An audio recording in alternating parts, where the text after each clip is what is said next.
Hello, Archie Dunlop here with Talking Astrology with Archie on Monday, March the 10th, 2025.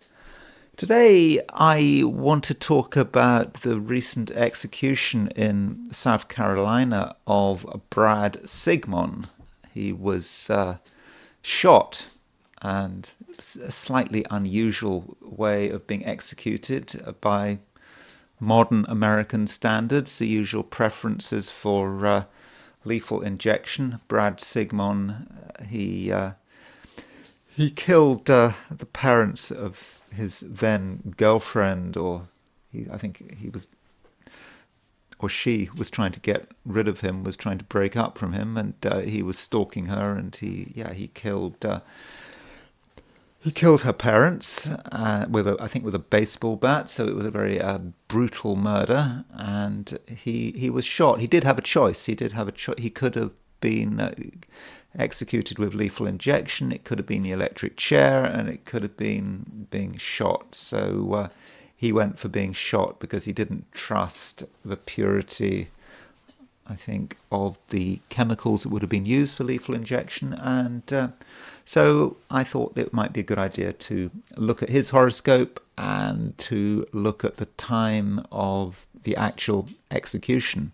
But before I look at Brad Sigmon, I want to consider the astrology and the I Ching for today, which is Monday, March the 10th, 2025. So here is the chart for today.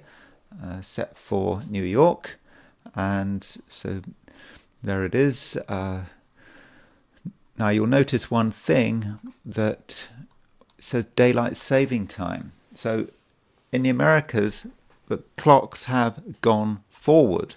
So that means that in terms of time, New York is just a little bit closer to Eurasia. So the time difference between New York and London is normally 5 hours, but now it's gone down to 4 hours. And so there is a little bit of a difference there. I'm not a fan of daylight saving time, by the way. That's one thing I certainly agree with Donald Trump on, that we should get rid of daylight saving time, though I get the impression that he's sort of backtracking on it, that it's not going to happen. We're going to have to stick with daylight saving time, but it just seems completely unnatural. As far as I'm concerned, the sun should be on the meridian at midday, and we shouldn't mess with that.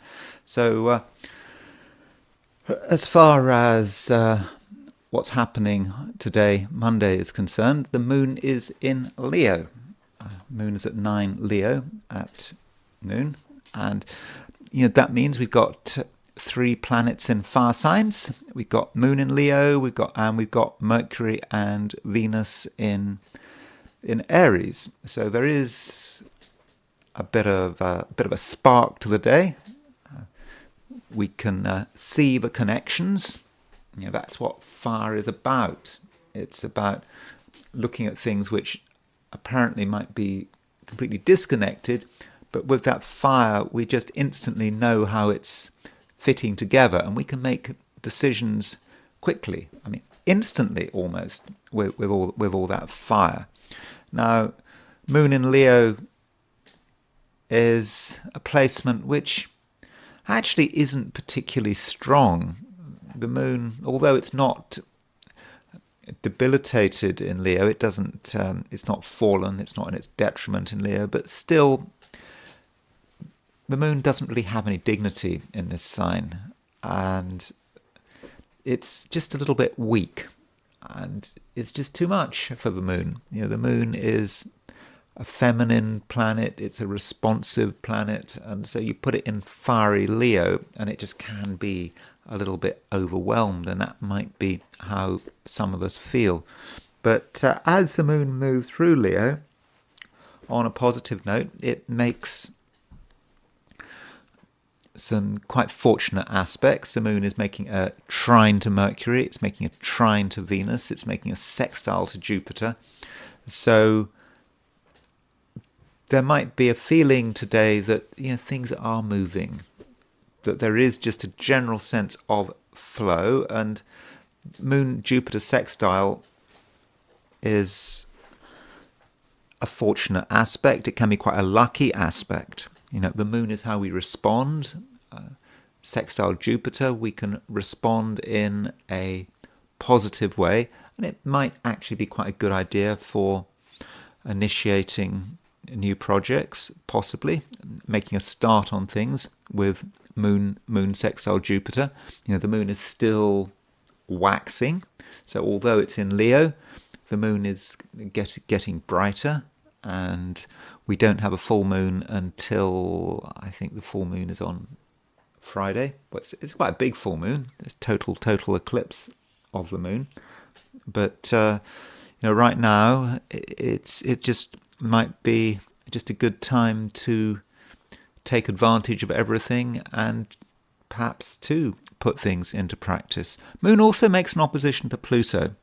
So moon in Leo making that an opposition to Pluto. That moon opposition Pluto may be more of a feature if you're in Australia or New Zealand. If you're in the Americas, that moon opposition Pluto is really starting to separate. But you do have the moon and Pluto in opposite signs, and that might mean there is a certain wariness there with moon opposition Pluto. Moon is how we express ourselves. I've just said that moon in Leo is quite weak. When I say express ourselves, I mean express ourselves in an emotional sense. And so moon opposition Pluto, we might feel that if we were to be absolutely open and honest about who we are, something bad might happen. Of course, nothing bad is going to happen, but moon opposition Pluto has a certain amount of caution to it. So that's the picture if we set the chart for New York. If we set the chart for Sydney, Australia, as a representative of Australasia, the moon is earlier in the sign, and the moon is just moving into Leo. So if you are in Australasia, then actually the first part of the day the moon might be in Cancer. In fact, New Zealand for sure, the first part of the day until lunchtime, until noon, moon will be in Cancer. And so it could be a sort of a split day, particularly if you're doing a lot of stuff in the morning. When with the moon in Cancer, it might feel that nothing much is happening. Okay, the moon might be making a trine to Neptune. It's quite a gentle influence, that moon trine Neptune, but not a lot happens. And so if you're in Australasia, the first part of the day might be difficult to get anything together. Not because anything is bad, it just no one's going to be in the mood. Then last half of the day, moon moves into Leo, moon makes an opposition to Pluto. That might be when the action starts.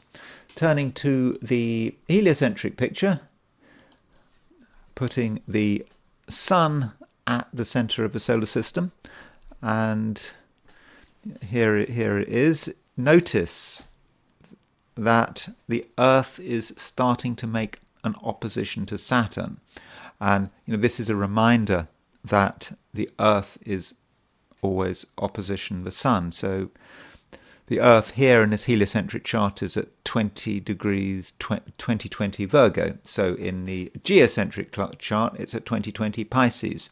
And so geocentrically, we've got the Sun moving towards a conjunction of Saturn. And I think that Sun conjunct at Saturn aspect, it's exact on Wednesday. And so we see this mirrored in a heliocentric chart with Earth making an opposition to Saturn. And whether you look at this geocentrically or heliocentrically, it is something that many of us are starting to feel. We are feeling that things are getting a little bit heavier, and we might not have as much freedom and flexibility as we have had in the past.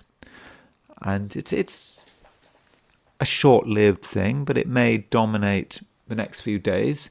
And remember, this with this full moon on Friday, it's this total eclipse of the moon on Friday. It is very tied up with Saturn. So in some respects, we're starting to feel the impact of this full moon, and the heliocentric chart with Earth opposition Saturn is beginning to demonstrate this.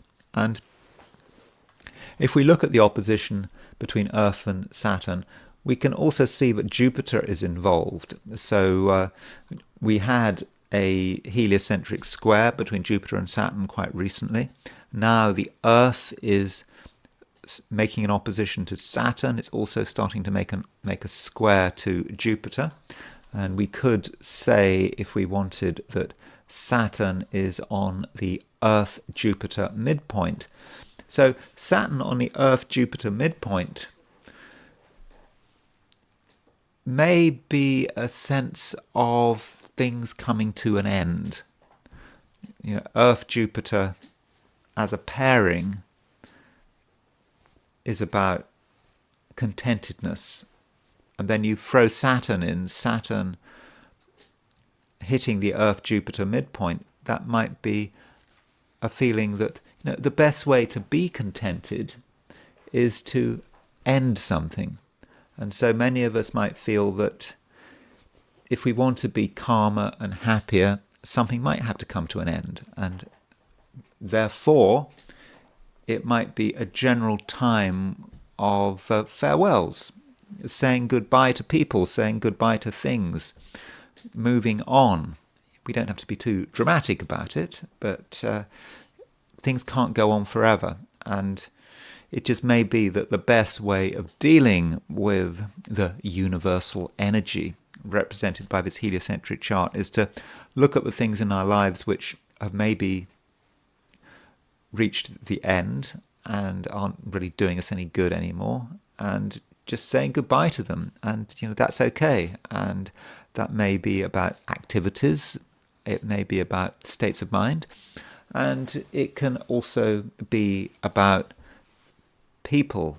Everything to an extent is temporary. So that's probably the main thing going on heliocentrically. It is quite a powerful T square, and it also is a reflection of this general sense of concern and negativity, maybe regarding the economy. As I always say, the Jupiter-Saturn aspect does relate to the business cycle, and this Jupiter-Saturn square continues to be tough. The markets continue to be under pressure, and the Earth is picking up on the Jupiter-Saturn square, and over the next few days we're going to get more of it, and more concern about the economy, whether we're in recession, whether things are ever going to get any better, whether tariffs are going to trash the global economy, what impact they're going to have on the US. All these kind of questions are going to be coming up over the next few days with the Earth aspecting both Jupiter and Saturn. So that's the heliocentric picture, and I now want to look at today from the viewpoint of the 12 signs. So these are my forecasts for the 12 signs for today, which is Monday, March the 10th, 2025. Aries. Aries, things are moving. The moon is in Leo. It's in a fast sign. And the moon, while it's in Leo, is making favourable aspects to both Mercury and Venus. And of course, Mercury and Venus are moving through Aries, your sign. And so this is a time, Aries, where things can really start to move, and you're going to be quite dynamic. And also, Aries, you'll know how to enjoy yourself with Moon in Leo, and you can be creative.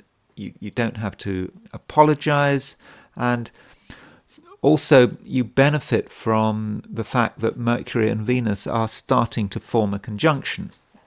And, this conjunction is exact very soon, a few days' time. And that Mercury-Venus conjunction in Aries does really emphasize the point that you can do things that are really valuable, and you can talk about them. You can tell the world about them. Mercury is the planet of communication. Venus is not just about relationships. Venus can be about your artistic abilities, for example. And you can explain what you find interesting. You can also explain what you're good at. And not just explain, you can just demonstrate it, and people will just get it. And you're maybe just the person people need to have around. This is a time when a lot of people are feeling negative.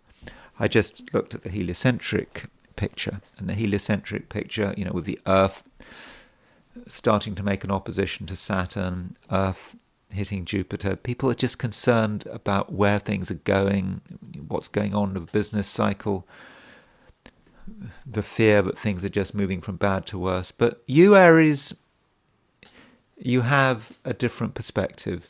You are more optimistic, and you have the ability to sort of maintain your spontaneity longer than other people. Other people are just becoming maybe a little bit sick of everything. They don't know what to do. They're asking themselves whether there's any point. But you're still there. You're still there. You're still alive. You're still going.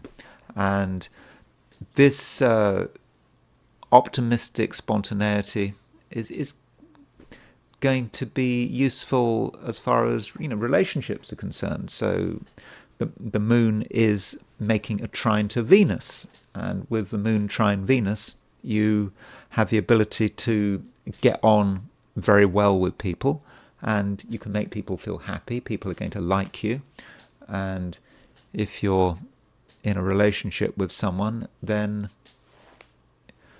you can be a big plus in their life. I mean, you can also be quite challenging, because you do have a lot of energy and you want action, but that's what people need. You are, Aries, an antidote to a lot of the negativity that's flying around the place at the moment. And also, Aries, you have a vision of freedom. You know that freedom is possible, and you might indeed feel that it's possible to break free from a difficult situation. Something has been holding you back, maybe holding other people back as well. And you know that where there's a will, there's a way. You can break free. And going back to the heliocentric chart, I mentioned the fact that Saturn is aspecting the Sun-Jupiter midpoint, and in certain cases, that's about Saturn aspecting the Sun-Jupiter midpoint can be about saying goodbye to certain things. And it's then possible, Aries, that you do want to break from things which not so long ago you thought were important, but you now see that they're holding you back, and now you can make the break. And you can also help other people make the break. So, overall, Aries, your presence is very valuable, and I think that a lot of people are going to appreciate your positivity and also your spontaneity. Taurus, it's a day which can be quite comfortable. I think you're going to feel relatively content over the course of the day.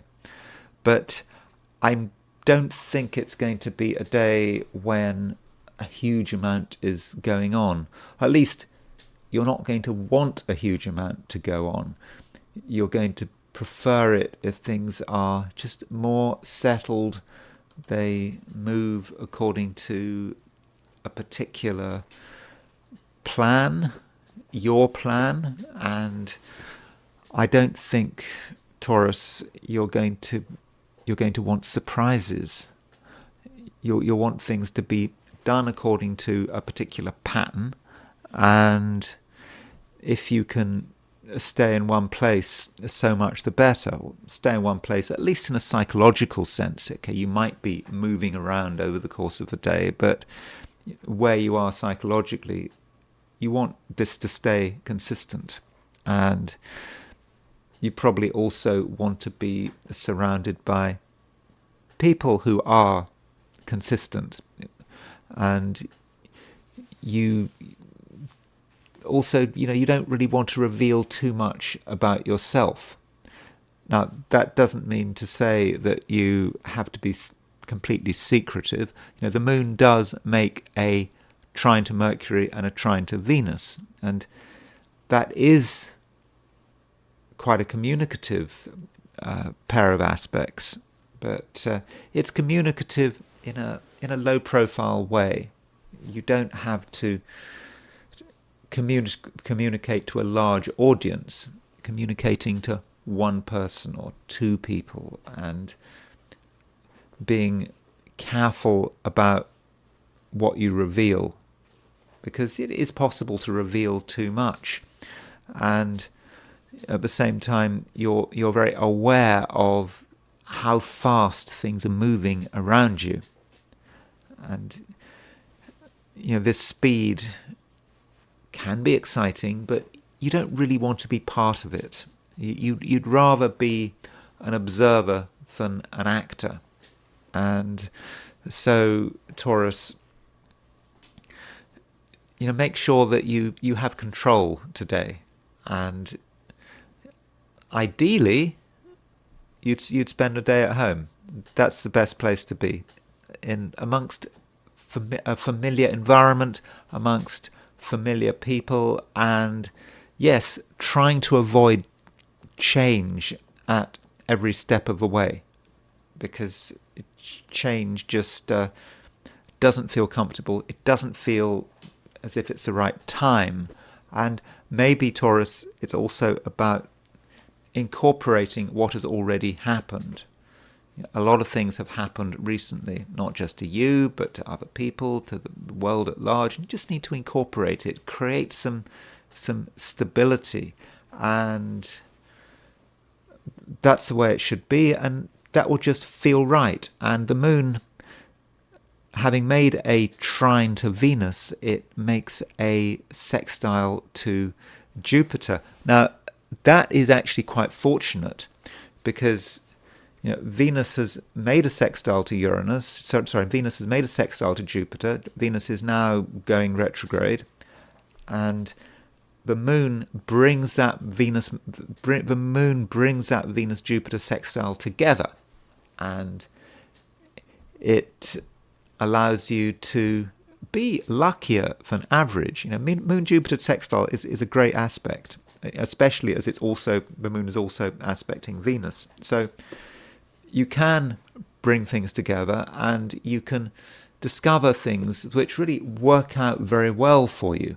But you don't have to go out of your way to make any discoveries. It's right in front of you, your good luck, and it's not a huge dramatic quest. So if you look at what you have, and you look at what you feel comfortable with, then you'll realize that it's all there for you. You don't have to seek. You've already got it, and this means that if you feel a sense that something has gone or been lost, well, you should make this distinction between an object that is lost and an object that is mislaid.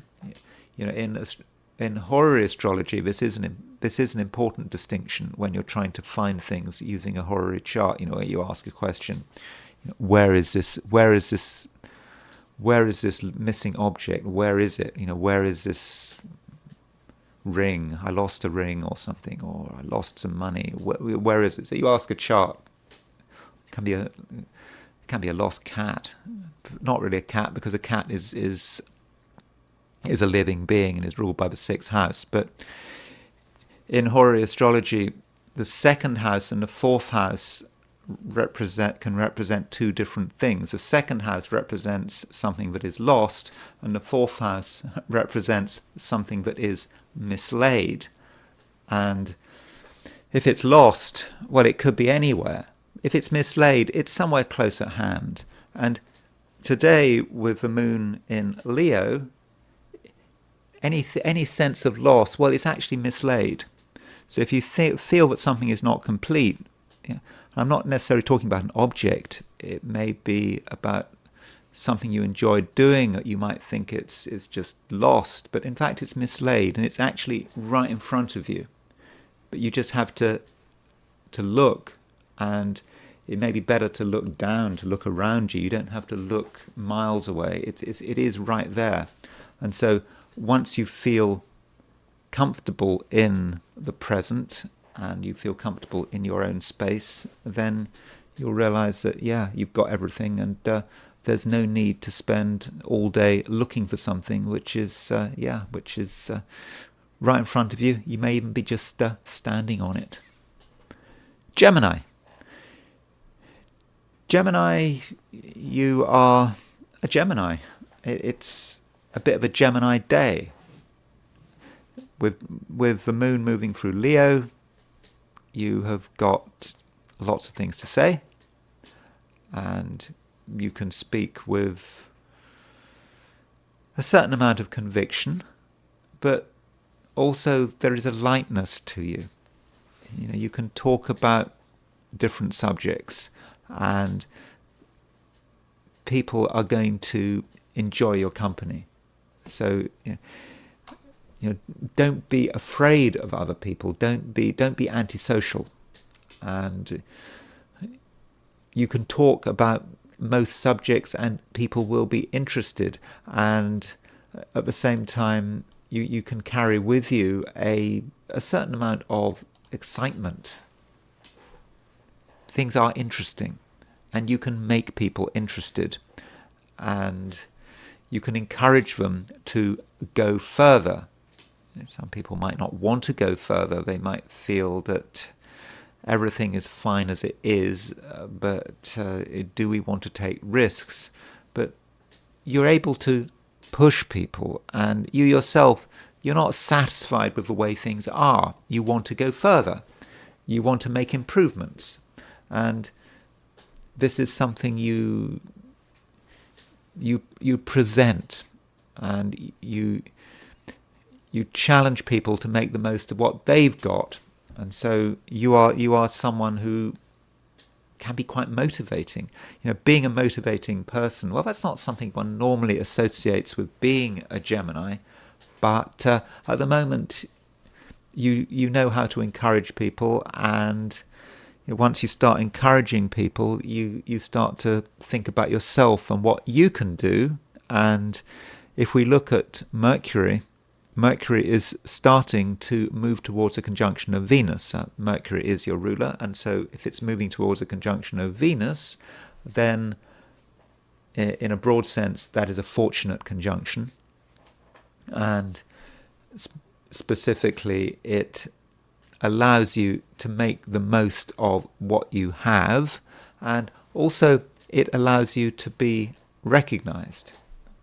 People realize what you can do. They realize what makes you special, and they appreciate your output, especially your artistic output and your creative output. But overall, they appreciate you as a person. And that Mercury conjunct Venus, it's not exact today, but it's about to be exact. That Mercury conjunct Venus is about relationships. It's about getting on with people, and if there's anyone you want to get on with, now really is your chance. And it's not just that Mercury conjunct Venus, it's the fact that the moon is trine Mercury, the moon is trine Venus, so it's all being brought together, and you know what to say, and you also know where to go to. you do feel that you need some action, and now might be the time to do it. Now, you shouldn't forget that Mercury is starting to slow down. At the end of a week, Mercury goes retrograde. So maybe it's a question of, making hay while the sun shines.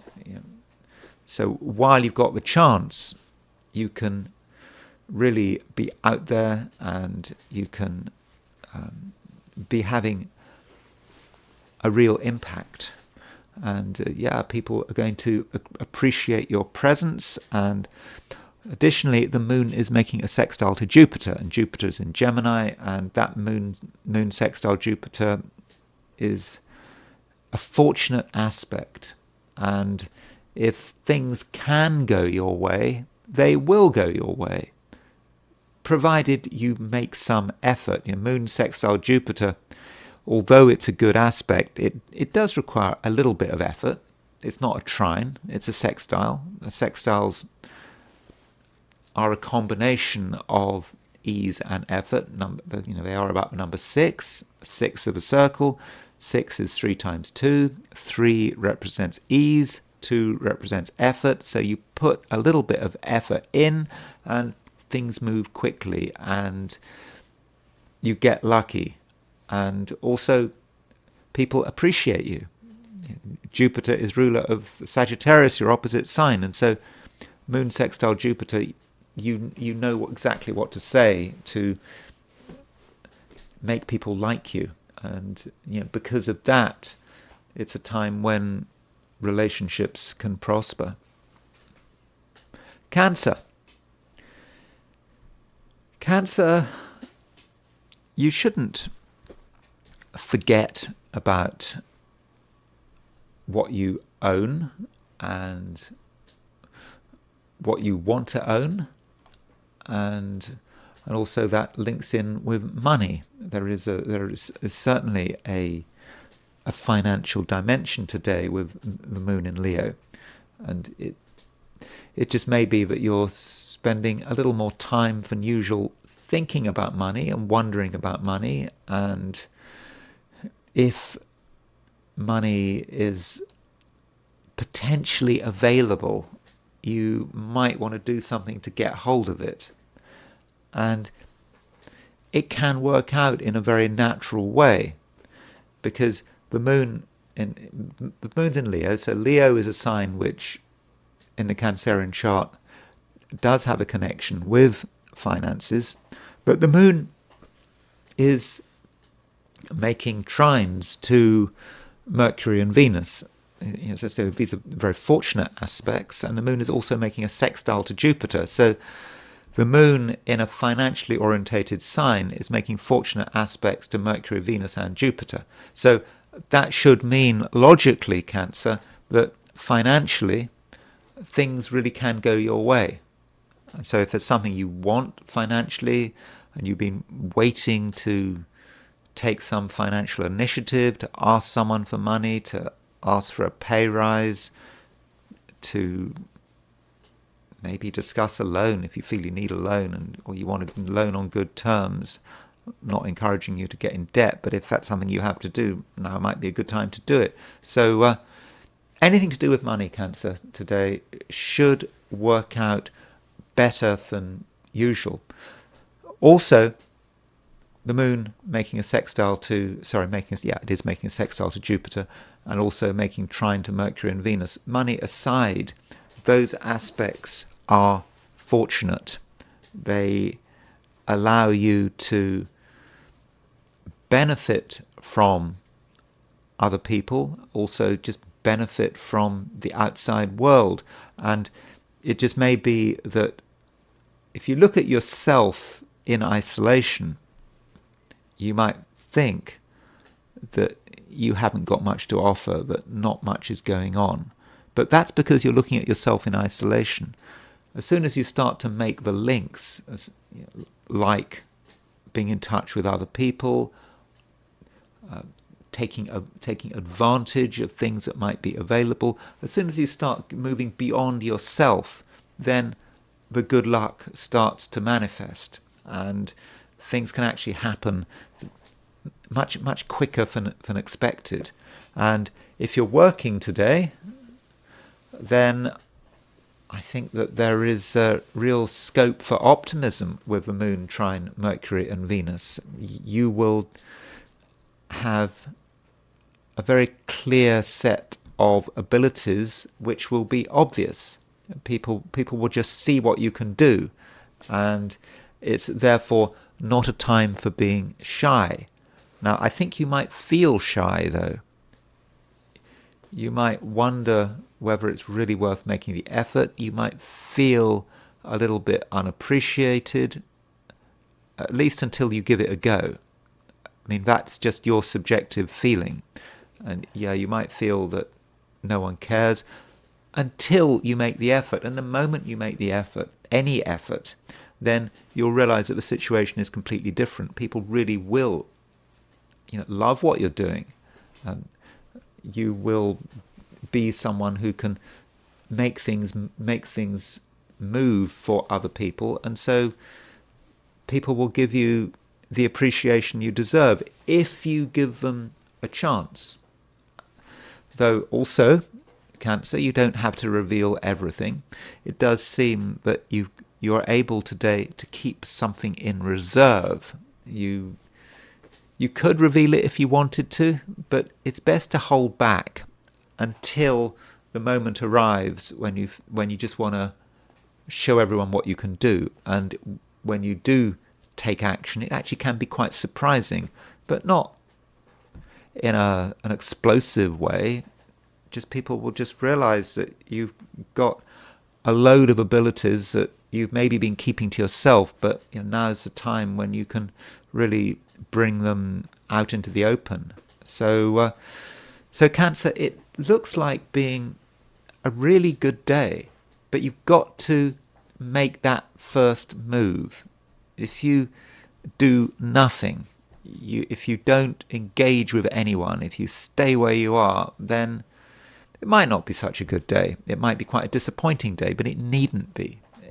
And the first aspect the moon makes when it moves into Leo is an opposition to Pluto, and there's a danger with that moon opposition Pluto that you decide at an early stage that there's no point in doing anything, or you're concerned that if you were to do something, if you were to stick your head above the parapet, that bad things might happen. But you have to get through that moon opposition Pluto. And once you do get through that moon opposition Pluto, you will see what's available, and I think in most cases people are just going to love you.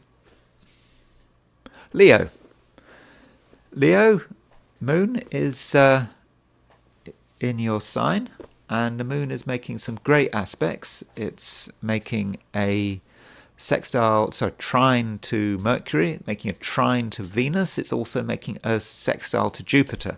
So these aspects are entirely fortunate, and you're going to feel pretty confident today. I mean, you should feel confident with the moon in Leo, and you shouldn't be influenced by the past. You might take the view that the past will continue into the future. So if there have been setbacks recently, you might feel that it's just going to be more of the same in the future, but that is not true.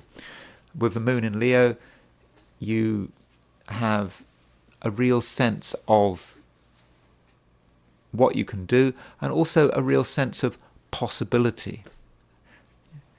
You might not be quite sure how it's all going to happen, how it's all going to work out, but if you can focus on what is possible, then it can really happen in the real world. Though the first aspect that happens when the moon moves into Leo is an opposition to Pluto. Now, this moon-Pluto opposition might be more of a feature if you're in Australia or New Zealand. If you're in the Americas, this moon-Pluto opposition is probably going to be a fairly minor influence, but it's still there to some extent. And with that moon-Pluto opposition, across the main axis of your chart, moon in Leo, Pluto in Aquarius, with that moon opposition Pluto, you might have a a certain wariness. You might be concerned about other people. You might think that they're holding all the cards and that you don't have enough power to see it all through.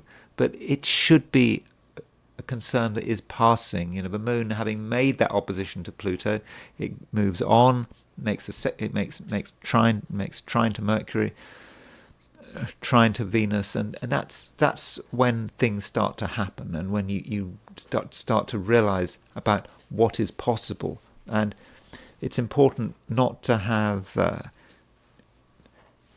pre-existing views about how things are going to turn out. Be ready to see things differently. Be ready to have a fairly expansive view of the world, and that might mean that you should be prepared to be challenged in a nice way. You see something you've never seen before, and you start to see what is possible. And Moon trine Venus can say something about the kind of people you meet over the course of the day, the things they say, the things they present to you, and they are presenting something which is different, but pleasantly different. And then the moon makes a sextile to Jupiter, and moon sextile Jupiter is, from a social point of view, is a great aspect, and it does allow you to be the life and soul of the party. Are there any parties on Monday? If there are parties on Monday, you can be the life and soul of things. Even if there are not, your presence is very obvious, perhaps more obvious than you realize. Though one thing I should point out today is that the Sun is starting to make a conjunction to Saturn, and this Sun conjunct Saturn, I think it's exact on Wednesday, and it's starting to have an impact, and it's quite a serious influence. And you do think that everything needs to be treated with caution, and you don't want to jump the gun. I will be discussing that the Sun-Saturn conjunction in detail probably on Wednesday, but in the build-up to the Sun conjunct Saturn, you just don't want it to overwhelm you. And that's why it's important today that you are positive. The moon is making, as I said, the moon is making all these wonderful aspects to Mercury, Venus and Jupiter. They're there for you. They can allow you to have a great day. And that Sun conjunct Saturn needn't spoil things. You can have a serious side to you. You can be aware that sooner or later there are challenges to deal with.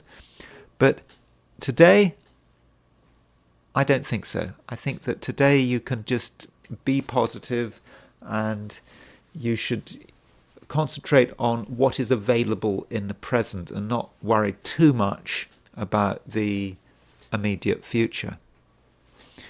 Virgo, the moon is making a trine to Mercury, and Mercury is, of course, your ruler, and this trine to Mercury is a fortunate aspect, but it's quite a low profile aspect, and your good fortune may not be in the usual places, and you don't necessarily have to go out of your way to make things happen.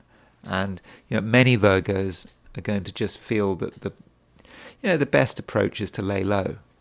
There's nothing that you necessarily have to do, and if you just concentrate on what makes you feel secure, then maybe that's okay. And in the process, Virgo, it's important that you don't reveal too much. There's nothing you have to say. Though with Moon trine Mercury, there's a lot you want to say, but you have to say it in the right way.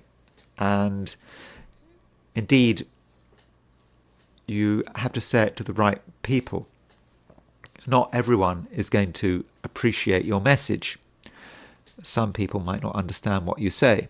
Some people might be offended by what you say, or they might be challenged by it. So you've got to make the right choices here, and be, in a way, quite discriminating. Discrimination is a word, is one of the key words of Virgo, and what discrimination means. I mean, of course, there are a number of ways in which you can look at the word discrimination, but discrimination in this context is about making the right choices, realizing that some things are good for you, some things are appropriate, but other things not so much. So do make the right choices, and don't feel that you need to get a lot of attention today.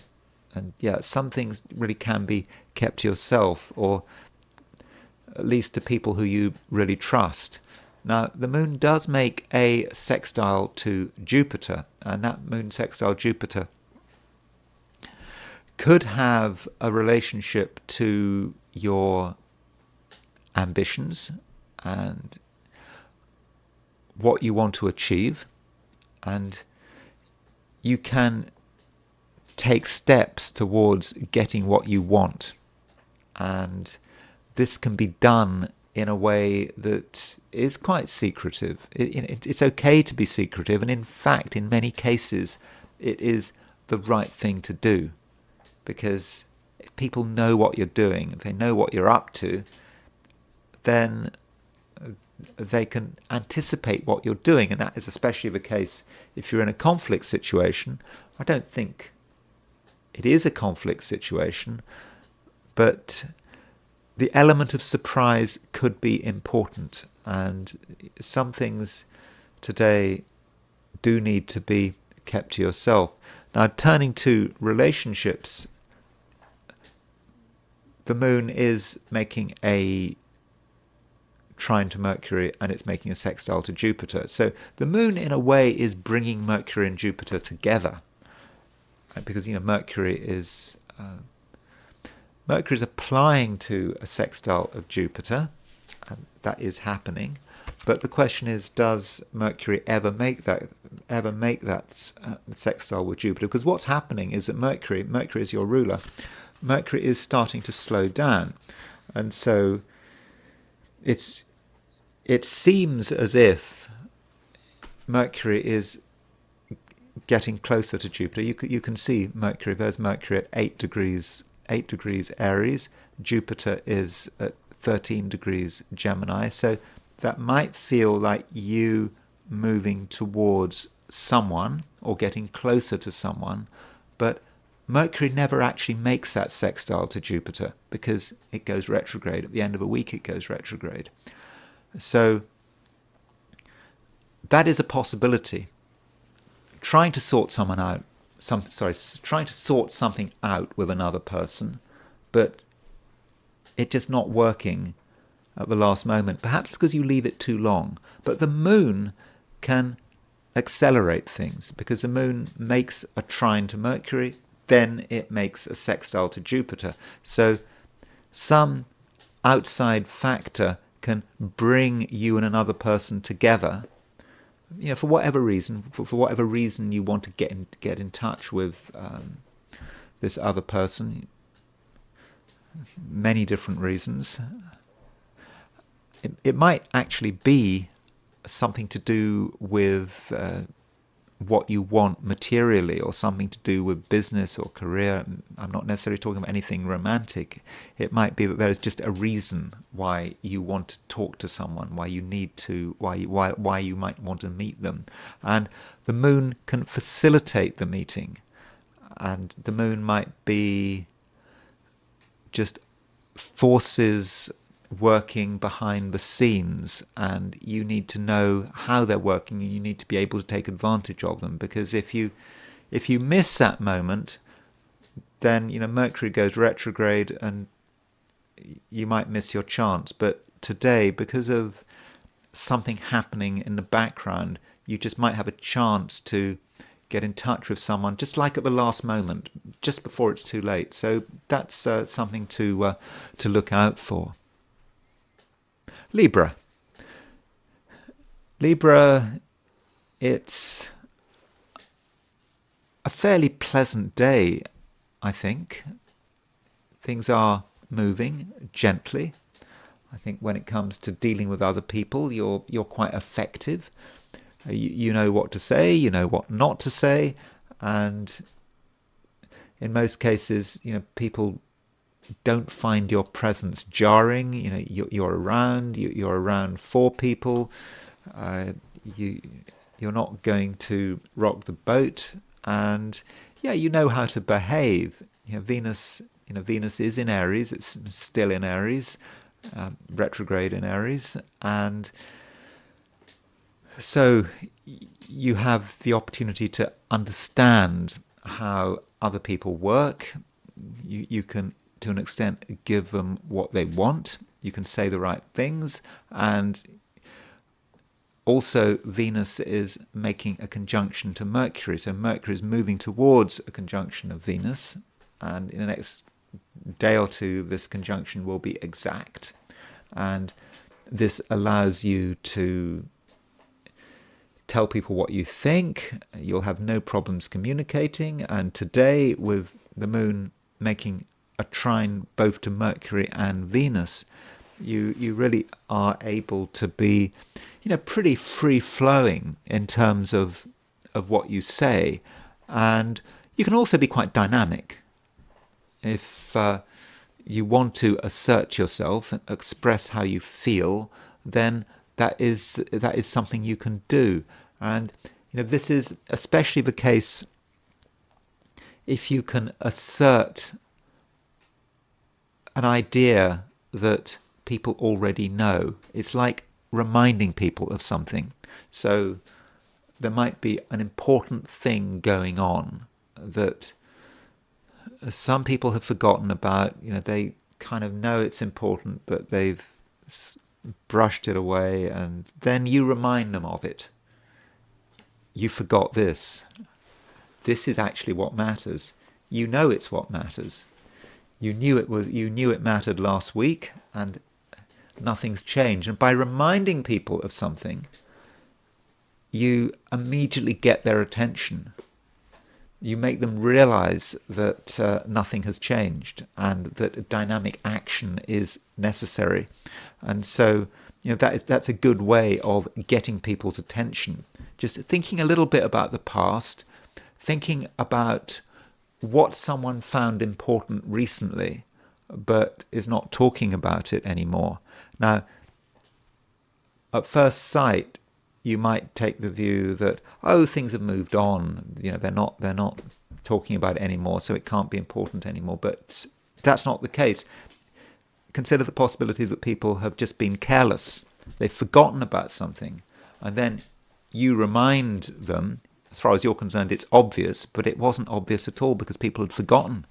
And when you do remind them, that is a real call to action, and people really do appreciate that. And in this way, Libra, you are actually quite dynamic, and your influence can be powerful. And this means that relationships on all levels should work very well, and it's because you understand people, but also you know how to be dynamic, and you get the balance right. So it's a day when you need to be in the center of things, and it's not a time to be assuming that other people can take the initiative, that other people can make the decisions. It is down to you. That might be slightly uncomfortable, having that feeling of responsibility, but if you're able to sort of execute that responsibility, then you're going to be appreciated, and you are a person, Libra, who can make things happen. Scorpio, you want to be the center of attention. or at least you think it might be important to be the center of attention. The Scorpios don't always like being the center of attention. They like to hold things back, and they're worried about the consequences of making too much noise, and also Scorpios can be quite jealous of their secrets. And of course, if you are getting a lot of attention, if you're at the center of things, then there's always a risk that you might reveal something, and then that's not something you necessarily want to do. But today, you got the moon in Leo. Moon in Leo is about getting attention. I think for you it is. And the reason you want to get people's attention is because you've got something that needs to be done. It's not just because you've got a big ego. You enjoy being flattered and getting attention just for the sake of it. No, it's not about that. It's because you feel that there is work to be done, and you want to get on with it as soon as possible. And of course, Mars has now been direct for quite a long time. So Mars is getting, the planet Mars, your ruler, is getting faster and faster, and you're now moving into your stride. And the moon, when it's in Leo, is making a trine to Mercury, and it's also making a trine to Venus. And this means that, Scorpio, you can be a powerful organizing force. Other people might be disorganized. They might not know what to do, but you know exactly what needs to be done. And if you tell people what needs to be done, then I think they're going to listen, because they're going to actually appreciate your leadership. It's good when someone is taking the initiative, and it's hard work making one's own decisions. So you can fill that vacuum, become the leader that people are looking for, and you clearly have an idea about the way things should be, and so don't be shy about it. And also, with the moon making a trine to Venus, that does indicate that your connections with other people should work pretty well, and people are going to be fairly understanding of your needs, but by the same token, you're going to be understanding of their needs. And what people need is not just leadership and organization. They need a bit of certainty. And I think, Scorpio, to some extent, that certainty is something that you're going to be able to provide. And once you start having an impact, once you actually start to see that your actions are really changing things, it's going to be a virtuous circle. You're going to feel better. You're going to feel good about yourself, and because you feel good about yourself, that will give you the confidence to be more assertive and to continue telling everyone how you want things to be, and that makes everyone confident, and they support you, and it just keeps going, and things get better and better. And so that really does put you in a position of power. There's a certain amount of responsibility there. Are you a dictator? Well, if you are a dictator today, I think you're going to be a benign dictator. You want the best for everyone, and you can get the best for everyone. And also you provide people with a possibility of favorable change. People want possibilities. These are difficult times we're living in, and a lot of people feel stuck. Okay, you might feel stuck a little bit, but you shouldn't feel stuck, and you have to set an example, and you can give people a vision of what is possible, and you can almost be quite liberating, just having you around. So Scorpio, there is a lot you can do today. Now, you might feel that you don't want to do it, that you're not up to it, or there may be the question of circumstances. It depends who you are. If you are isolated in the middle of nowhere, then you might be thinking, well, what impact can you have? But you need to do what you can. You need to do what you can do, and you need to work with the possible. And if you just keep working with the possible, then the results are going to be the same. You're going to feel good, and there could be a sense of liberation that an issue that you thought was serious is nothing like as serious as you'd imagined it to be. And if you just work on it, you come to the conclusion that really it's nothing worth bothering with. Sagittarius. There's a lot of fire in the sky at the moment. Moon is in Leo, Mercury is in Aries, Venus is in Aries. So 3 planets in fire signs, and you're a Sagittarius, so that's going to give you a real boost. And that boost, it does have a direct impact on your sign. I mean, if you think about it, you've got Moon in Leo, trine Venus in Aries, trine Mercury in Aries, so a lot of activity involving the 2 fire signs of Leo and Aries. And so you're the 3rd fire sign, and you pick up on it all. And so Sagittarius, it's a day when things really are moving. And even if you feel that you yourself don't have the strength or the motivation to make things move, they can move anyway. You can be caught up in the tide, and tide is perhaps the wrong word because that suggests water. It's more about a fiery tide, all that energy, and you can be caught up in the energy, and you can really be motivated and enlivened by it all. So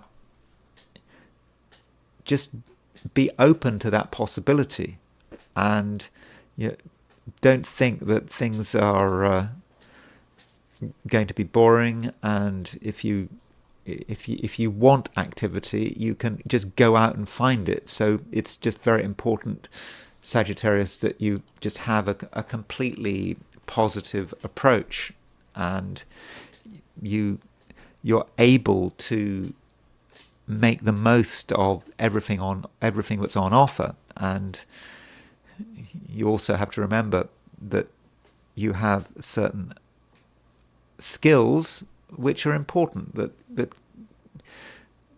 are not just a benefit to you, but are also a benefit to other people. And if you actually start to use your knowledge and your experience, you'll see results pretty quickly.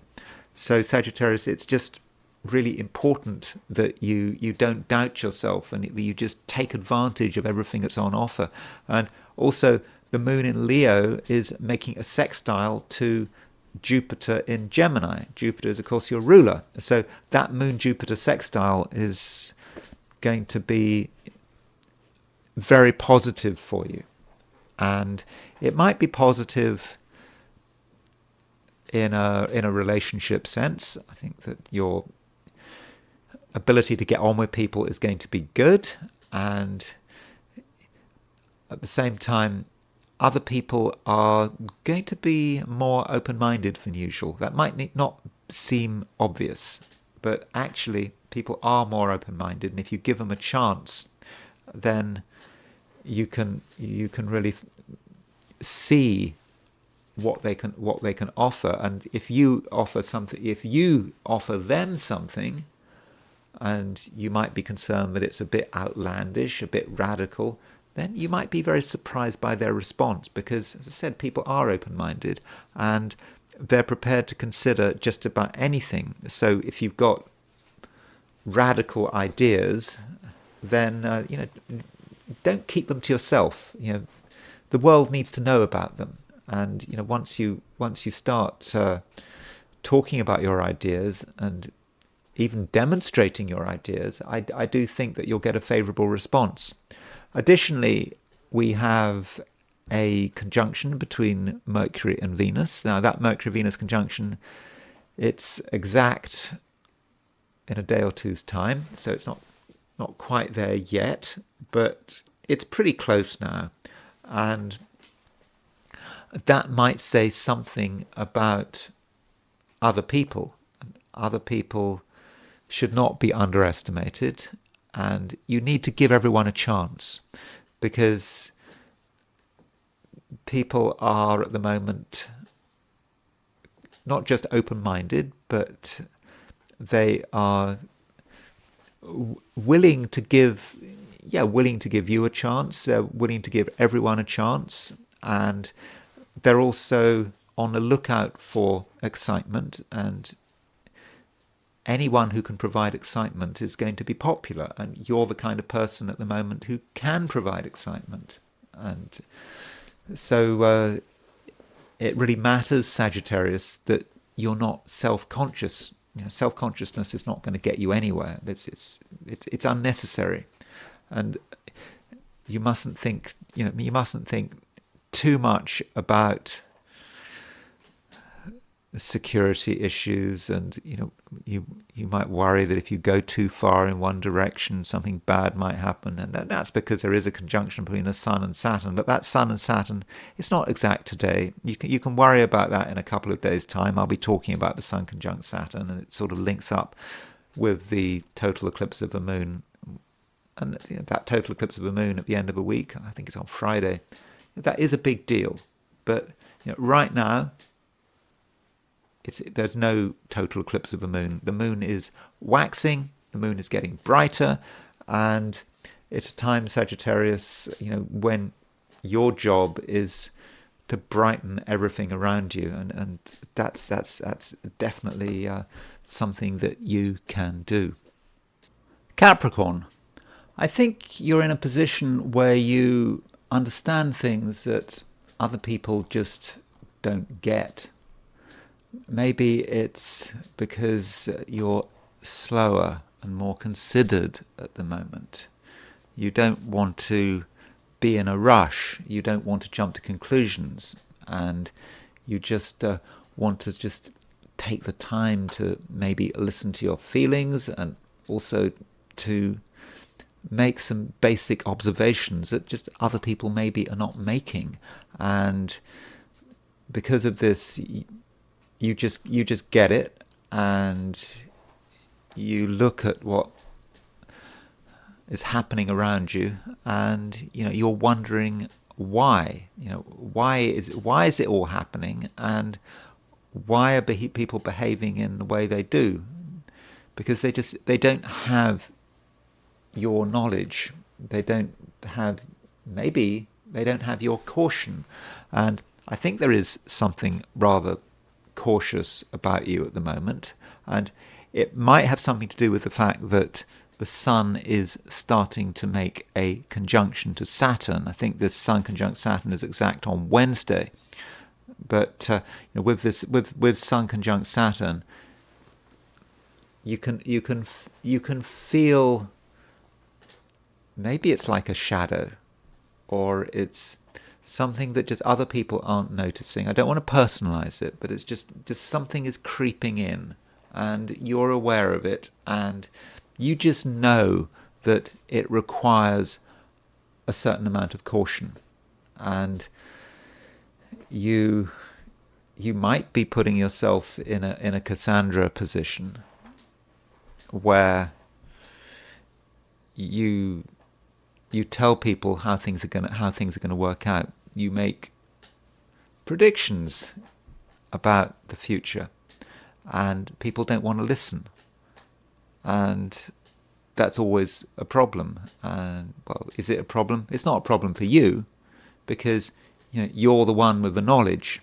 Other people are in relative ignorance, and it's tempting to want to tell everyone what's going to happen. But in many cases, they're not going to listen. At least right now, they're not going to listen. And So in that situation, Capricorn, you probably should, you know, be quite self-contained and work things out in your own way. Take some notes. Align yourself to the future as it unfolds. And also, be ready if anyone needs you, if anyone is prepared to listen. Not everyone is prepared to listen, but some people are going to be prepared to listen. And so, I think, and as I've already suggested, you really do have some valuable insights, and which could save other people a lot of trouble. Yeah, if they can just listen to you. But I think, overall today, Capricorn, you should be self-contained, and it can actually be quite a fortunate day. The moon is making a sextile to Jupiter, and that moon sextile Jupiter allows you to work things out in your own way, get yourself together, and fine-tune things. Then there's quite a lot of things which need to be fine-tuned. There's always a sense that things could be better, and you, Capricorn, are aware of that, so you work on yourself. And also there's a conjunction between Mercury and Venus coming up, and this Mercury and Venus conjunction allows you to give yourself security. That's what the Mercury Venus conjunction can do. It can, but also can give you harmony as well as security, because it's quite a harmonious aspect, this Mercury Venus conjunction, particularly as the moon is trine it, and you can create a world for yourself which just feels great. And whatever happens in the future, it needn't touch you. It might affect other people, but you can do your best to warn them. You can do your best to make suggestions, but not everyone is going to listen to you. Though with the moon trine Venus, that moon trine Venus could have a fortunate impact in terms of one or two relationships. While relationships in general might be a little bit patchy, simply because some people aren't ready to listen, there may be particular people in your life, people you know well, who you can really relate to with that moon trine Venus, and relate on quite a close personal kind of level. And it's just a knowledge maybe that you and another person are on the right wavelength, and that's something you can use, and you can get closer to certain people, provided you're on the same wavelength. A lot of people you are not on the same wavelength at the moment. Probably 95% of the population, you're just on a different wavelength. You're on a higher harmonic from they are, and because they just don't see things. But one or two people do see things your way, and if you have the same fears, the same concerns, then that is great. But just don't be surprised if a lot of people just don't listen to you because they just don't understand what you're talking about. They will understand eventually, but maybe not at the moment. Aquarius, Saturn is getting really close to the Sun, or rather, the Sun is getting really close to Saturn, and this aspect cannot be avoided, and arguably it's the main aspect of a week, certainly the beginning of a week, because the Sun-Saturn conjunction is exact on Wednesday. And so this Saturn conjunction, as I think I explained over the weekend when I did the reading for the weekend, this Sun conjunct Saturn can be about relationships, because the sun is ruler of your seventh house, the opposite sign. Leo is the opposite sign to Aquarius, so Sun and Saturn coming together, that says something about relationships. Also, at the moment, the moon is in Leo, and of course moon is your opposite sign. That's another sign connected with relationships. So there is some evidence, Aquarius, that your relations with other people are going to be important, and you need to make a special effort to understand other people and also to understand the impact you are having on them. It does seem that someone is moving into your orbit, and it's a Saturnine orbit, Sun moving towards a conjunction of Saturn, and that might simply be you and someone else getting closer together, and maybe there's nothing that needs to be said about it. It's maybe not about you and this other person having an impact on each other, maybe a negative impact, maybe a positive impact, maybe that doesn't matter. It's just about two people coming together. But with the Sun moving towards a conjunction of Saturn, you could argue that Saturn is becoming combust. So combustion in astrology is when the Sun gets very close to a planet. So Mercury is combust when the Sun is conjunct Mercury, and it's generally seen to be an unfortunate state of affairs. And so it's possible with Sun conjunct Saturn, as this aspect becomes exact, that another person's influence blinds you, and it prevents you from really seeing the full picture.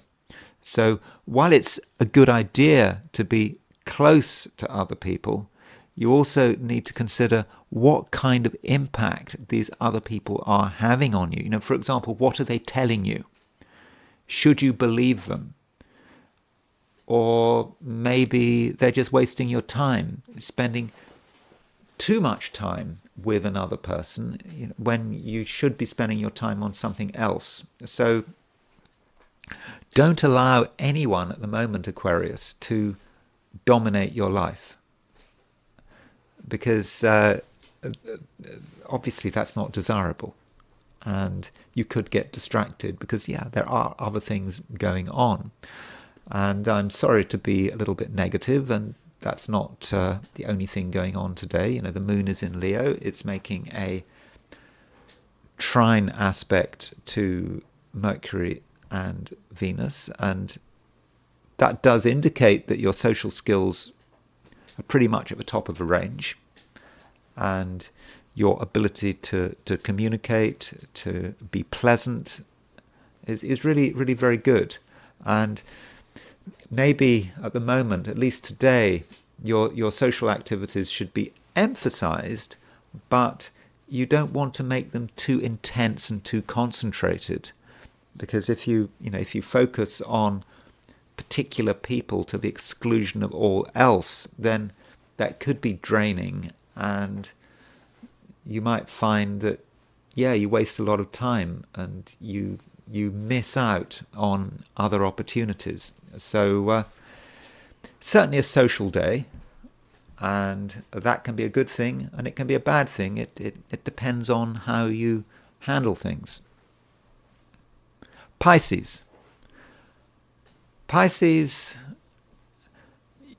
you are feeling that things are getting a little bit serious, and that might be to do with the fact that the Sun is making a very close conjunction to Saturn, and over the next couple of days that conjunction between the Sun and Saturn is going to be getting closer and closer, and that may say something about how you are presenting yourself. You are perhaps presenting yourself as being sort of more serious than usual, and It could be that you're taking yourself seriously. It could also be that other people are starting to take you seriously with that Sun conjunct Saturn. And additionally, you're going to have particular likes and dislikes. There are certain things that you think are great, and there are other things you're going to really find almost repulsive. You're just going to not want to have them around. And having that extreme reaction is not necessarily a bad thing. It's a time when you can make decisions. You can make a decision about what you want and what you don't want. And so if you want to make changes in your life, if you want to remove things that aren't really serving any useful purpose, then now might be a time to start doing it. And that Sun conjunct Saturn is certainly going to help. Now, Saturn is not your ruling planet. Obviously Jupiter is your ruling planet, but because Saturn is in Pisces, is in your sign, it almost has a sense of being rather like your ruling planet. And yeah, with that Sun Saturn conjunction, you are quite serious, and there are certain things that you just feel you don't need anymore, and you're going to be very good at sorting things out and making a decision about what kind of world you want to live in, and just making a few changes so that it is all about you. And yeah, you can, if you want today, be pretty selfish. And there's nothing wrong with being selfish. I mean, you have to think about yourself. You have to think about what is nurturing for you and create the right environment for yourself.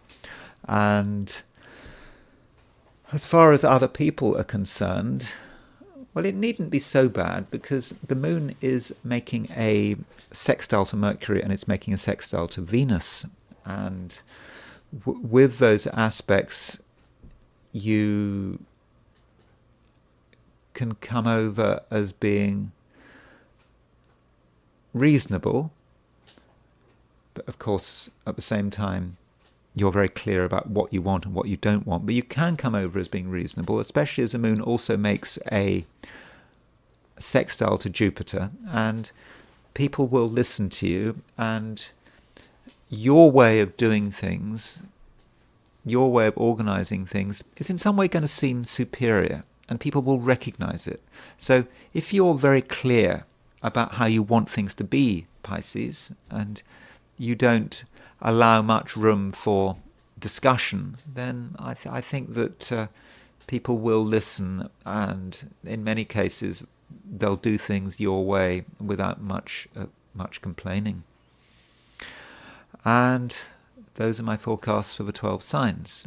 And I now want to look at today from the viewpoint of the I Ching.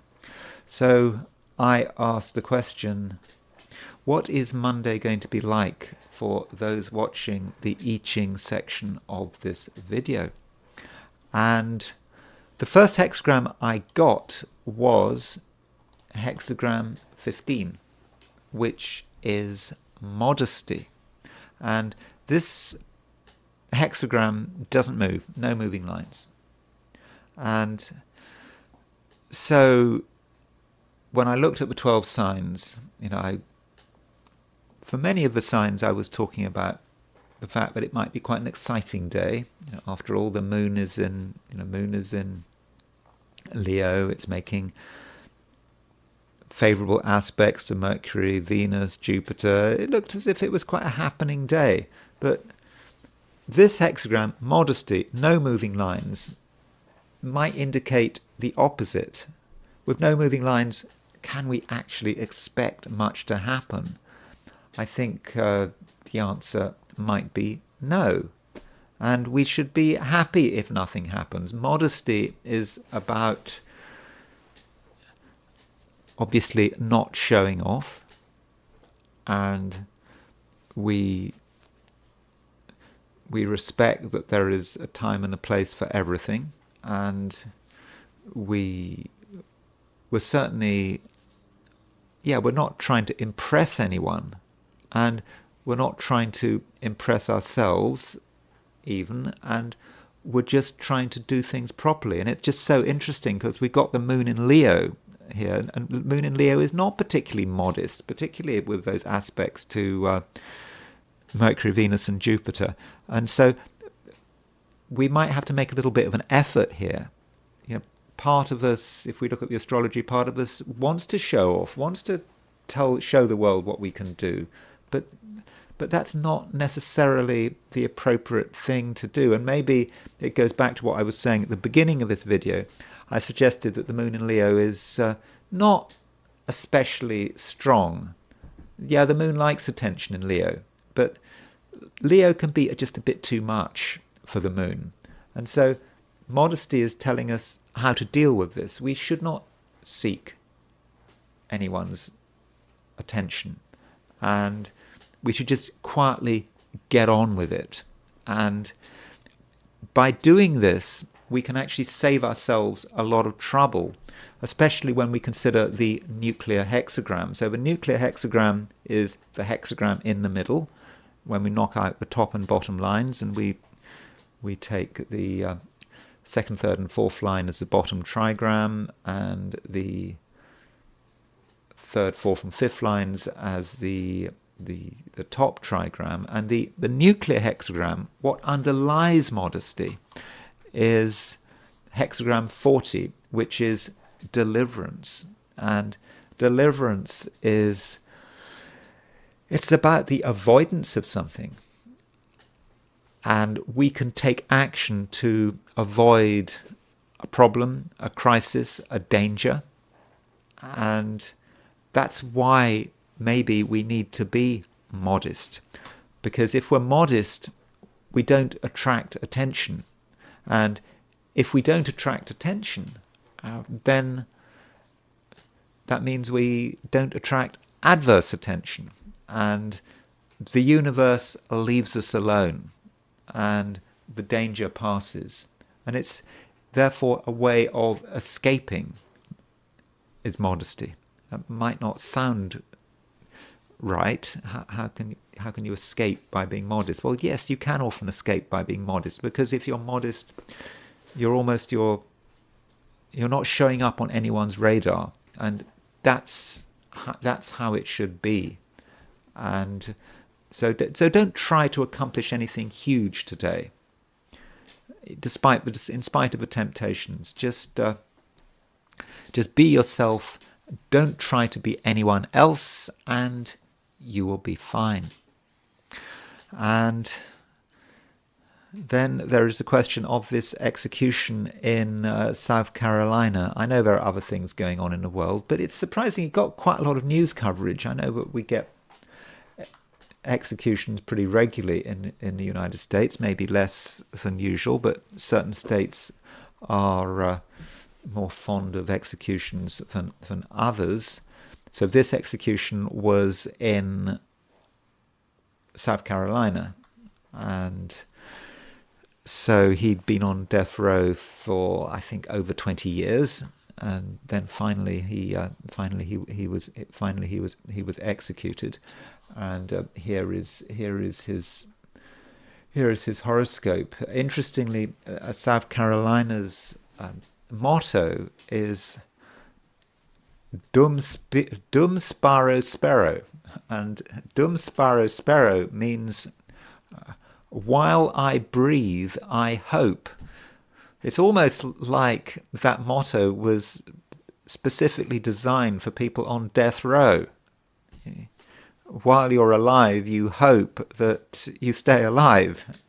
It's a kind of it's a very American motto, isn't it? Dum Sparo Spero. But there is a lot of hope, and if you're on death row, you have to hope, don't you? And with Brad Sigmon, in spite of his best efforts, he was eventually executed. He did have a choice. between the electric chair, the lethal injection, and being shot, and he went for shooting because he didn't trust the chemicals. I think he asked questions about the chemicals, whether or not the chemicals had expired yet, and he wasn't really given any satisfactory answers. So because of that, he thought that the easiest way to go was to be shot. So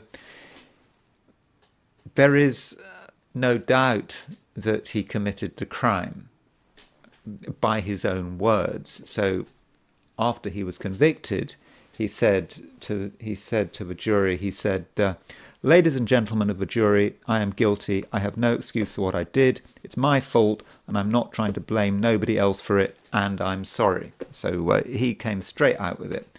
So there's no doubt about it. So regardless of what one thinks about the death penalty, it is not a case of miscarriage of justice, I don't think. So I don't have a time of birth for Brad Sigmon. I don't even have a place of birth for it, except for he was born in South Carolina. But because I don't have a time of birth, I don't need a place of birth.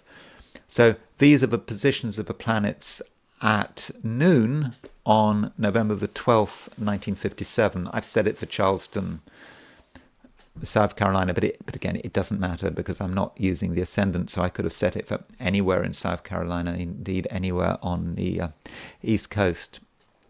And what really strikes one about this chart is his Scorpio. I mean, he's got quite a lot of planets in Scorpio, and he's got Mars, Neptune, and the North Node, and the Sun in Scorpio.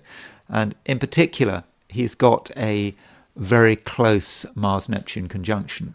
And Mars-Neptune conjunctions can be difficult. I mean, Mars is how you assert yourself. And so if you have got Mars conjunct Neptune, the way you assert yourself might be problematic. I mean, Mars-Neptune conjunction, you can associate that with sleaze. I mean, that's a word I often like to use with the Mars-Neptune aspects. But you could also associate it with criminality. He had a long criminal history. I think he robbed a bank when he was 18 or even earlier. So this has been his life, and clearly he had an unsatisfactory childhood. I didn't really go into details about or look in close detail about his biography, but he did have a difficult childhood, and criminality had been a feature of it from an early stage. And you could say, well, that fits this Mars-Neptune conjunction. And he was someone born with a Chiron-Uranus opposition on the nodes. So here's his North Node at 10 Scorpio, and with a Chiron-Uranus opposition. So you could say there's a grand cross if you take the North and the South nodes and you take the Chiron and Uranus. Now, Chiron and Uranus is, as an opposition, is quite general. I mean, you could say, well, a whole generation of people born around sort of late 1957, for example, will have a Chiron-Uranus opposition. So, what makes it specific to him? Well, as I don't have a time of birth, I can't say what makes it specific to him, but Uranus opposition Chiron is the desire to do things differently in that particular generation. People born in the late 50s. Uranus is about violence, potentially. It's about rebellion, and Chiron is the maverick. So it's a very rebellious opposition, particularly as it's connected with the North Node.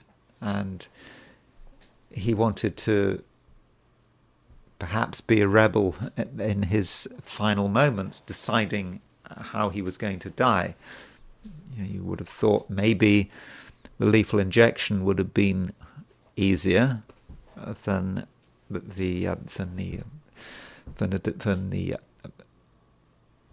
certainly than the electric chair, but he wanted to make a splash at some unconscious level. That's what he wanted to do. And notice he's got Mercury in Sagittarius. Now, Mercury in Sagittarius, you could say that there's a certain honesty to Mercury in Sagittarius, plain speaking. And this is certainly what he did at his trial, and being completely honest about it. And in terms of his last statements before he died, he made a sort of powerful statement against the death penalty. He said that the death penalty was unchristian, and he hoped that the death penalty would eventually go, and he said it was very much not part of the New Testament. It's very much an Old Testament thing, the death penalty, and that's what he said. So he was pretty religious about things, and maybe that's one way in which his Mercury in Sagittarius was working. Now, going back to his Scorpio planet, we have to think about his crime.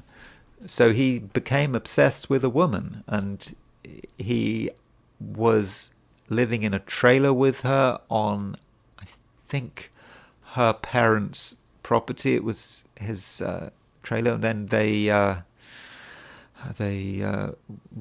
wanted him out of the trailer once he broke up with his girlfriend, and he was at the time stalking her. So you could say that obsession and stalking, you could connect that with Scorpio. Obviously, Scorpio at its worst. That's not a general Scorpio trait, but Scorpio is a fixed sign. Once it's decided on someone, it's not just going to give up. And maybe that's that Mars-Neptune conjunction, and also the Sun in Scorpio just could be a little bit obsessive, and it was that obsession which meant he kept stalking. He couldn't quite get over the fact that his girlfriend had broken up with him, and he ended up becoming enraged, killing her parents, kidnapping her. So that's how he ended up on death row, and how he sort of ended up being executed. It's always rather frustrating when we don't have a time of birth, but we have to just work with what we've got. So that's those are a few comments about Brad Sigmon's horoscope. And now a couple of other things actually about his chart as well. He does have a couple of quite important midpoints, and let me just show you his midpoints, which I did find quite interesting. So firstly, there's his Uranus midpoints. So remember, he's got Uranus hitting his Uranus square his nodes, and Uranus opposition his Chiron. But if we look at his Uranus midpoints, he's got two midpoints that I find interesting. He has got Uranus is on his Sun-Mars midpoint and on his Sun-Neptune midpoint. So there is his Mars-Neptune conjunction that we've talked about. Mars-Neptune could be about his criminality. And then there is the Sun, which is Sun in Scorpio, who he is. And then Uranus is right in the middle. It's right on the midpoint. It's on the midpoint on one hand of the Mars-Neptune conjunction, on the other hand of the Sun. So Uranus on the Sun-Mars midpoint, Uranus on the Sun-Neptune midpoint might be sudden acts of violence, but because of the Neptune involvement, he doesn't quite know what he's doing. There's a sense of confusion, and so it all happens very quickly with that Uranus. So that kind of describes what he did. And you could also say that it describes his death. Uranus on the Sun-Mars midpoint. I mean, being shot and being being executed like that is, in a very violent way. People said, obviously someone being shot like that, a lot of blood, and there was nothing left of the target, and so that also fits. But he is also a public person. He has become a public person in death. I'm talking about him. It really did hit the news. I think the reason it hit the news was because he went for the being shot rather than dying by lethal injection. And if we look at his Aries midpoint, I remember the Aries midpoint. So the Aries point is about one's relationship with the world. It's a part of one's chart that is actually pretty impersonal. And if you look at his Aries midpoint, he has Aries on the Sun-Uranus midpoint, and he also has Aries on the Mars-Kronos midpoint. So Aries on the Sun-Uranus midpoint is someone who is maybe shot. Uranus can be about shooting. The sun, you could say that is the heart, and the Sun-Uranus represents a violent event, and it is a violent event which is projected into the public eye. The public can see it. And also he's got Aries on the Mars-Kronos midpoint. So Kronos is a hypothetical planet, and it's linked to Saturn, but specifically Kronos is about the government. And so you could say Aries on the Mars-Kronos midpoint he's in public Aries, and Mars-Kronos is about the actions of the state, the violent actions of the state. So the state executing him in a very public way. So I think that Aries point is really working quite well and is describing his relationship to the world around him. And then there is a question of his execution. And so he was executed on March the 7th, 2025 at, I think, 6:05 p.m. I think he was declared dead 3 minutes later at 6:08 p.m. And here's a chart. I think it's Jupiter is exactly on the midheaven. And this perhaps allows us to see Jupiter in a new way, especially if you think, what is Jupiter really about? Jupiter is about justice. It's quite moral. It's also a planet of excess, and so there is something rather excessive about someone being shot like that, effectively in public. I mean, a lot of people, it's not a public execution, but it was witnessed, and it was something very dramatic. And there is Jupiter on the midheaven. I don't think that Jupiter is particularly benefic in this form, but then Jupiter is in Gemini, so Jupiter is in its detriment, and it was really an excessive event. And that Jupiter on the midheaven is arguably, the main thing going on. I mean, there's not a great deal else happening in the chart. You can look at some of the Uranian minor planets, or hypothetical planets, and so let's look at some of them. So here's Hades. So Hades is at 12 degrees 59 Cancer. So Hades is semi-sextile Jupiter, exactly semi-sextile Jupiter. Now, I don't normally use semi-sextiles for the hypothetical planets, but given that semi-sextile was so exact. Hades is a planet of crime. It's a planet of things that are somewhat disgusting, and it's also connected with rubbish. But there's something unpleasant about Hades, and I think, but because that semi-sextile with Jupiter is so close, we might say that it is actually working. It's saying something about the response to that death. And of course, all deaths are like this. All executions have their unpleasant side to them, regardless of what you think about the death penalty. But I think that Hades does describe some of the the quality of that event.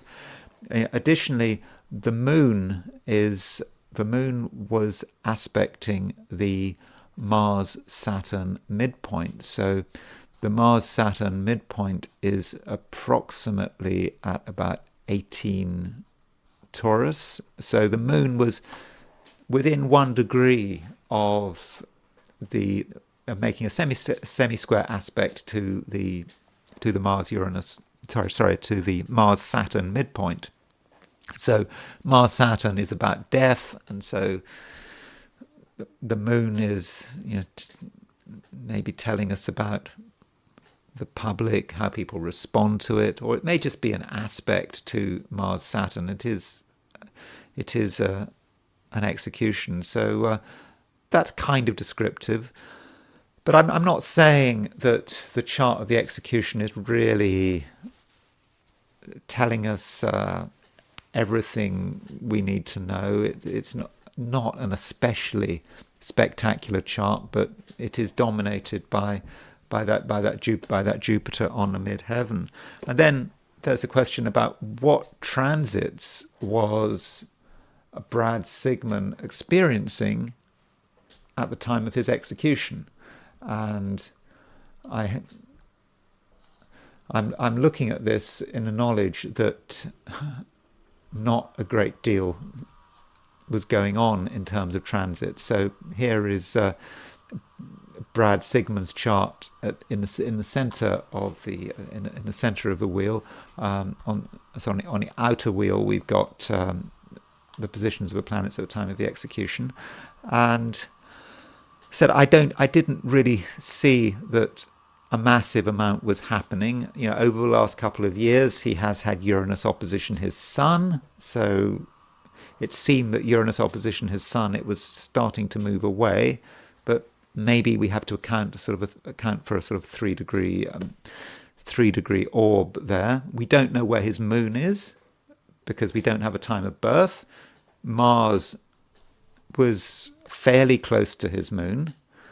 I mean, Mars was in the same sign as his moon, so perhaps that Mars was making a conjunction to his moon.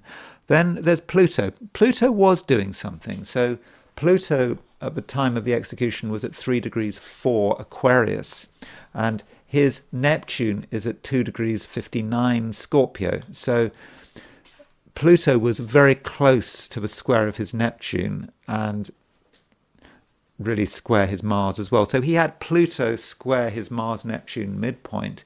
And so that aspect is quite a powerful aspect. It's quite a strong aspect. And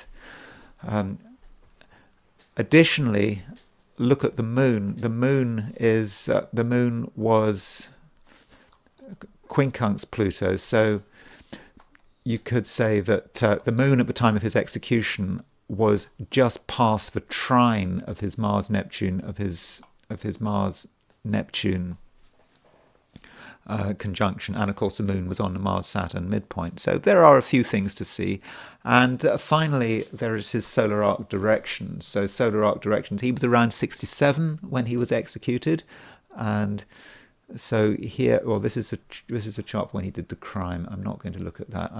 So this is a chart for his execution. So I've moved all of his planets 67 degrees, and there is one solar arc direction of interest, and that relates to his Jupiter. So he had his Jupiter at 20 degrees, at around 20 degrees 12 Libra, And so he was born with this Uranus Chiron opposition.